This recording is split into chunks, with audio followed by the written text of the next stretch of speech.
అందరికీ నమస్కారం. ఓం శ్రీ గురుభ్యో నమః. ఉపయోగి ఆత్మకథ. పరమహంస యోగానంద గారి యొక్క ఆధ్యాత్మిక జీవిత విశేషాలు తెలుసుకునే సందర్భంగా మనం వాళ్ళ బావగారు, వాళ్ళ పెద్దక్క భర్త అయిన వాళ్ళ బావగారిలో ఆయనలో ఉన్న ఆ ఆ నాస్తికత్వాన్ని పోగొట్టి ఆయన ఎంత వితండవాదం చేస్తూ ఉండేవాడు. అలాంటి ఆయన్ని ఏ విధంగా మార్చారు ఆ యొక్క కాళికామాత గుడిలో మరి ఆమె కరుణ, ఆమె పరమహంస గారికి చక్కగా ప్రత్యక్షం అవ్వడం, మరి ఎంతో అద్భుతమైన ఆ అది అనిర్వచనీయమండి. ఎవరు మనం నిర్వచించలేము ఆ యొక్క అనుభూతిని గాని, ఆ దృశ్యాన్ని గాని. ఎంతో మనోహరమైన ఆ దృశ్యాన్ని మనకి కళ్ళకు కట్టినట్లు పరమహంస గారు చక్కగా మరి చెప్పారండి. అయితే భోజనాల గురించి సతీష్ గారు పదే పదే పరమహంస గారిని రెట్టించినప్పుడు మరి అమ్మే చూసుకుంటుంది అనడానికి చక్కటి నిదర్శనం మరి.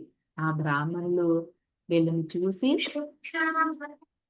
పిలవకుండానే మరి చక్కగా తీసుకుని రావడం అనేది ఎంతో అద్భుతమైన సంఘటన. వీళ్ళకి భోజనాలు ఆ గుడి పూజారి పెట్టడం అనేది. అయితే ఇక్కడ మనం తెలుసుకోవాల్సింది ఏంటి అంటే అమ్మల కన్నా అమ్మ ఆ దయ మన మీద ఉంటే అన్నీ చక్కగా అన్నీ అణిచేసుకుంటుంది మనకి. మనం చేయాల్సిన పని మాత్రమే మనం చెయ్యాలి. తర్వాత మర్నాడు మధ్యాహ్నం వాళ్ళ అక్క ఇంటికి వెళ్తారండి. వెళ్ళినప్పుడు వాళ్ళ అక్క ఎంతో ఆప్యాయంగా పలకరించి ఒక విషయం చెప్తుంది. ఒక అద్భుతం జరిగింది. ఏంటి అంటే వాళ్ళు వచ్చేసిన గుడి రోజు నుంచి ఏ రోజైతే వచ్చి ఆ రోజు సాయంత్రం వాళ్ళ అక్క భర్త అయిన సతీష్ గారు వాళ్ళ యొక్క భార్య కాళ్ళ ఎదుట పడేంటండి పైకి ఏడ్చేశారంట. అసలు వాళ్ళక్క ప్రియదేవి అని ఉంటుంది. ఎవరిని? ఆ కాళికా మాత నుండి. ఆయన కూడా అలా భార్యను అంటున్నాడు, ఓ ప్రియదేవి, నన్ను మార్చడానికి మీ తమ్ముడు వేసిన పథకం నాలో పరివర్తన తీసుకువచ్చినందుకు ఎంత ఆనందంగా ఉందో చెప్పటానికి మాటలు చాలవు అని. నీకు ఏదైతే అన్యాయాలన్నీ చేశానో అవన్నీ ఇక్కడే చక్కదిద్దుకుంటాను. ఈ రోజు రాత్రి నుంచి మన పెద్ద పడగదిని పూజా మందిరంగానే వాడుకుందాం.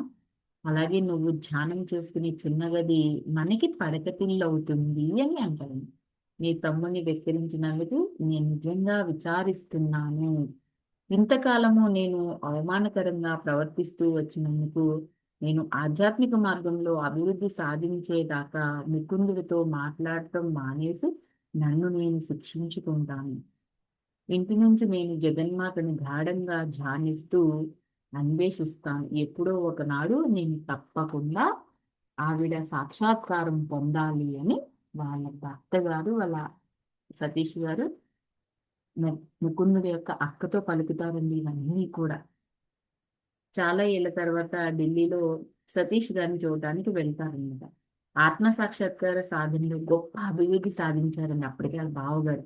జగన్మాత ఆయనకి దర్శనం ప్రసాదించడం తెలిసి ఎంతో అపరిమితంగా ఆనందిస్తారు కూడా పరమహంస గారు. సతీష్ ఎంతో తీవ్రమైన జబ్బుతో బాధపడుతూ ఉన్నా కూడా, పగలంతా ఆఫీస్ పనితోనే సరిపోతున్నా కూడా, ప్రతి రాత్రి ఎక్కువ భాగం గాఢమైన ధ్యానంలోని రహస్యంగా గడుపుతూ ఉండటం పరమహంస గారు గమనిస్తూనే ఉంటారండి. ఈయన ఆయన దగ్గర బస చేసినప్పుడు వాళ్ళ బావగారు ఆయుర్దాయం ఎక్కువగా ఉండదన్న ఆలోచన ఒకటి వస్తుంది పరమహంస గారికి. ఆయన మనసులో ఉన్నది వాళ్ళ రమక్క గ్రహిస్తుందండి. తమ్ముడు నేను బాగున్నాను, మా ఆయన మాత్రం జబ్బులో ఉన్నారని చెప్పుదన్నమాట. అయినప్పటికీ కూడా హిందూ పతివ్రతగా మొట్టమొదట పోయేదాన్ని నేనేనని నీకు తెలియాలి అని చెప్తున్నారు. ఎందుకంటే హిందూ పతివ్రత అని ఎందుకు అంటున్నారంటే ఇక్కడ భర్తకు తాను చిత్తశుద్ధితో సేవ చేసినందుకు నిదర్శనంగా భర్త కన్నా భార్యే ముందు పోవడం గాని లేదా సేవా విధులు నిర్వహిస్తూ కన్నుమూయడం అనేది ఒక ఆధ్యాత్మిక ప్రగతికి చిహ్నమని విశ్వసిస్తుందంట ఒక హిందూ ధర్మ పత్ని. అందువల్ల నేను కూడా ఆ ఇలాగే పోవాలి అని పోయేదాన్ని నీకు తెలియాలి అని నేను పోవడానికి ఈ కట్టే కాలం పట్టదు అని ఆ లెక్క కూడా ఆ విషయాన్ని పరమహంస గారి ముందు చెప్తున్నాను. ఆమె అలా అశుభం పలికినందుకు పరమహంస గారు అదిరి పడతారండి. అయినప్పటికీ కూడా ఆ మాటలో చేదు నిజం ఉందని గ్రహిస్తారు. తాను ఈ జోస్యం చెప్పిన సుమారు 18 నెలలకి ఆమె కన్ను మూసినప్పుడు పరమహంస గారు అమెరికాలో ఉంటారు. వాళ్ళ చివరి తమ్ముడు విష్ణు ఆ తరువాత ఆ వివరాలన్నీ తెలియజేస్తారండి. రమ చనిపోయే నాటికి తను సతీష్ బావ గారు కూడా కలకత్తాలోనే ఉన్నారంట. ఆ రోజు పొద్దున తను పెళ్లి కూతురు ముస్తాబు చేసుకుందంటండి. ఎవరు చెప్తున్నారు? విష్ణు చెప్తున్నారంట.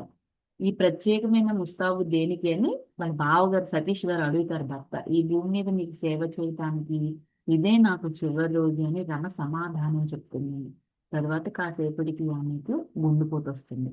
వైద్య సహాయం కోసం కొడుకు బయటకు పరిగెడుతుంటే తను ఏమంటుంది అంటే, బాబు నన్ను వదిలి వెళ్ళకు, దానివల్ల నీకేం లాభం లేదు, డాక్టర్ రాకముందే నేను వెళ్ళిపోతాను. అలా చెప్పిన 10 నిమిషాలకి రమ భక్తిపూర్వకంగా భర్త పాదాలు పట్టుకుని బాధ లేకుండా హాయిగా పూర్తి స్పృహతో దేహాన్ని విడిచింది.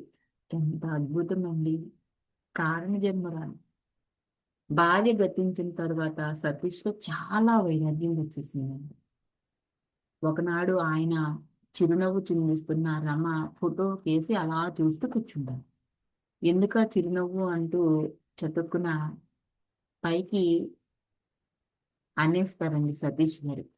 ఎందుకు అంటే భార్య ఎదురుగానే ఉందన్నట్టు నాకన్నా ముందుగా వెళ్ళిపోయే ఏర్పాటు చేసుకున్నందుకు నువ్వు తెలివైన దానివి అనుకుంటున్నావు కదా!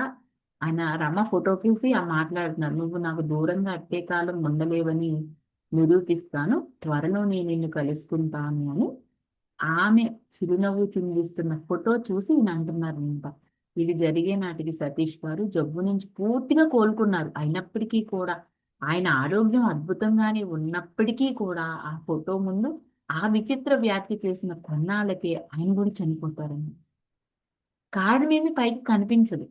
ఈ విధంగా వాళ్ళ అక్కయ్య రమ, ఆవిడ భర్త సాధారణ ప్రాపంచిక వ్యక్తిగా ఉండి, ఆ దక్షిణేశ్వరంలో మౌన సాధువుగా మారిపోయిన సతీష్ గారు ఇద్దరూ కూడా ముందుగానే చెప్పినట్టు గతించారు. ఇది రేపటిది మిగతాది రేపు తెలుసుకుందామండి. Thank you for watching.